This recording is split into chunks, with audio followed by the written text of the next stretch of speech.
10-year-old boy who was shot in Arnett Garden succumbed to his injuries. Hi again and welcome. This is Sh0t TV News Report, and we'll be right back with the details to come. Welcome to Sh0t TV News Report, providing you with the best in local and international news updates.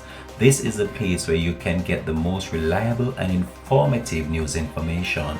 Sh0t TV News Report. Welcome back and thanks for joining us. This is Sh0t TV News Report. A 10-year-old boy who was shot by a gunman in Arnett Garden, St. Andrew on Thursday of this week has succumbed to his injuries.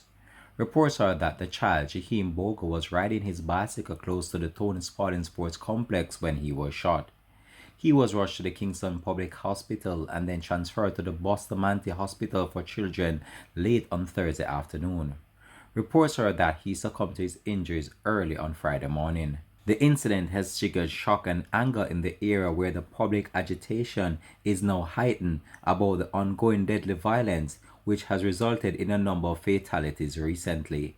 Sh0t TV will have an updated report to come on this news story. Thanks for watching.